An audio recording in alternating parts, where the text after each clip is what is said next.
A while back, Dave Reese of BlueRail Trains did a video on how to take a ordinary game controller and set it up with BlueRail to run your trains.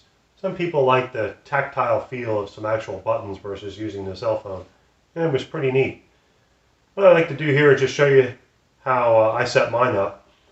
I've been kind of holding out to find a controller that had a rotating dial. I really like the rotating dial, but I couldn't find one. So I ended up buying this fairly inexpensive GameSir controller. It's very similar to an Xbox type controller or some of the other controllers.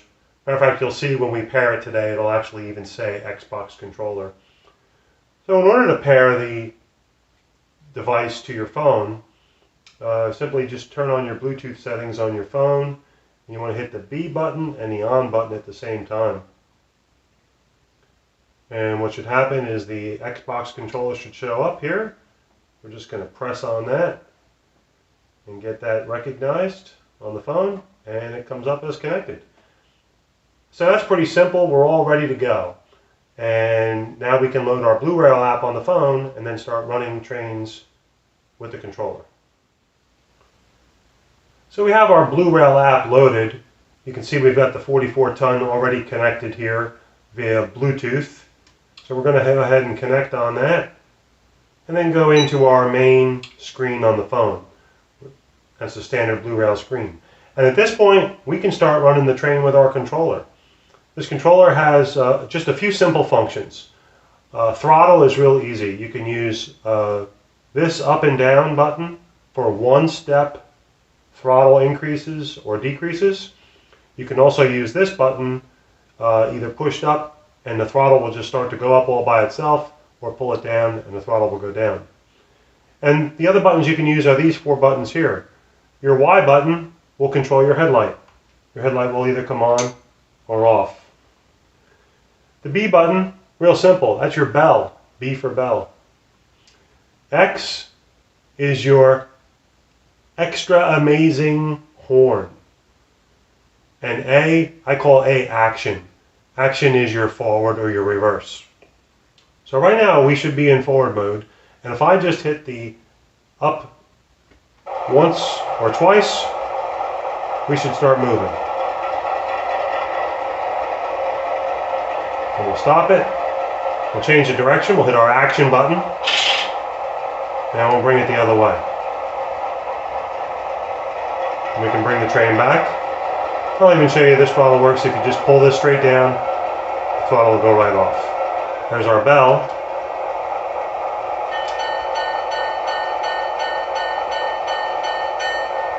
And here's our horn. Make it a long horn if you want to hold it. Short horn if just a single tap.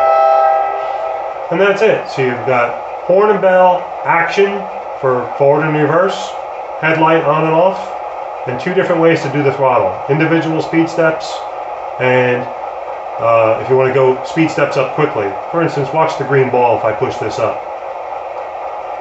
It just goes up all that you need, and will come down all you need to stop your train as well. So that's it. If that's all you're interested in, simple controls, you're ready to go. Very little to do out of the box except pair it up with your phone and start running trains. Now, if you're saying to yourself, but you've got a lot of extra controls and buttons here, what could they do? Well, out of the box, nothing. But part two is going to be to show you how I can program these buttons to do other functions here in the BlueRail app. And we'll get to that next. I originally purchased a GameSir T4. After it arrived, I realized that this controller could not be programmed. So I exchanged it for a GameSir G4. Then I learned programming this controller only works with iOS versions below 14. So if your iOS version is 14 or above, programming won't work with this controller. You will need to look at the next higher model of GameSir, like the X2 or another brand of controller that has programming functions. Also note, there are some reviewers out there that say when you reprogram these buttons, it affects all games. So you might not want to take your kid's Xbox controller and reprogram it. They may not be very happy with you. Go buy your own. I happen to have an older iPad with an older iOS lower than 14, so I went ahead and kept this controller and I programmed it for this example. Programming is fairly simple and straightforward. You take a screenshot of the BlueRail app, as you see here, and then you take the copy of the screenshot and put it into the programming app for GameSir. Then it's just a case of dragging some of these buttons down to where you want the controller to work. I'll show you an example. I just deleted the bell controller, so we'll just do it again. We simply just grab this question mark icon and we'll drag it down to where the bell button would be on the screenshot. It's got a question mark. But if we come over here and press the B button, you'll see that it got assigned to this part of the screen. So every time we press a particular button, it will assign to one of these particular spots on the screen and will activate the BlueRail app in that way. So it's really important in BlueRail that this menu be open. And one of the smartest things BlueRail actually did is the menu used to come in from this side and block your throttle. But now that the menu comes in from this side, you can have your throttle open and all your controls right here. And the buttons behind that are sort of getting blocked are all the same ones here. The only ones that are not really getting blocked that you can use are your direction button, or A for action, and this loco stop button, which is really nice. It immediately stops the loco by bringing the throttle down, and your train comes to a slow stop. It's not an emergency stop button. That's this button over here, which I programmed as my Y button. I figured I didn't need the light to go on and off. That'll go on and off by itself with my direction. I need an emergency stop button. And so my Y button is now my emergency stop. One other thing you have to do when programming. All those generic controls that worked the very first time at the beginning of the video when I started this, when you go into a programming mode, everything has to be reprogrammed from scratch. None of the generic ones will work. In other words, I told you light, bell, action, and horn. Those all have to be reprogrammed here in order to work. That's about it. And once you're done here, you just save your actions and you can go right into BlueRail and run trains. Over here at the layout now, we've got our 44-ton engine. I've already switched the power on to the engine. And then over here at the BlueRail app, we can go ahead and connect to that engine.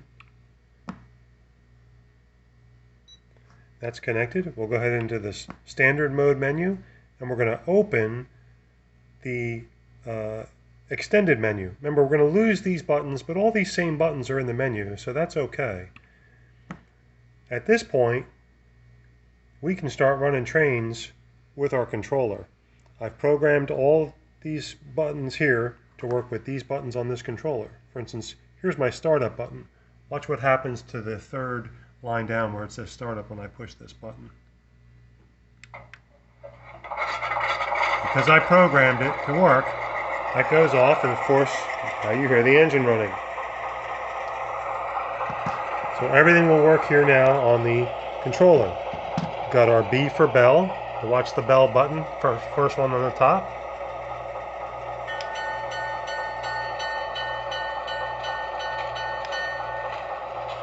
And all of our other controls. I've got horn for forward. And on the other side, sorry I'm doing this one-handed, reverse with that button. Got a crossing.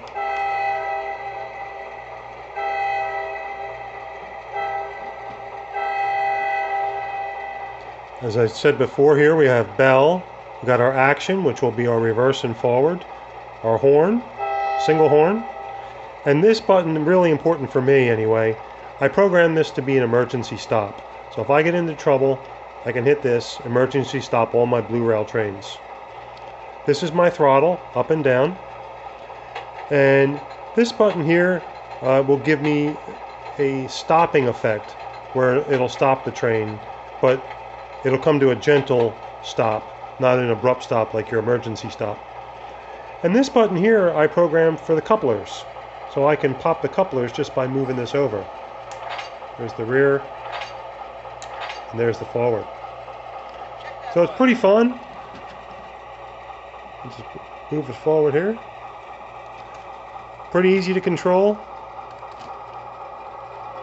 I said if you hit this one, you'll just come to that gentle stop.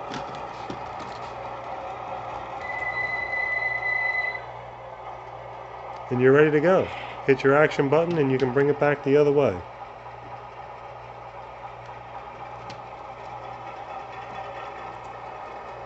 So it was a fun project. The only thing I would worry about is if you're going to try this, try to find a game controller that works with the latest version of iOS. GameSir has said that they will update their app to work with iOS 14. They just haven't done it yet. So if you're in a hurry and you have iOS 14 on your device, you probably want to get something different than this. That's it. Hope everyone enjoyed the video, and happy railroading.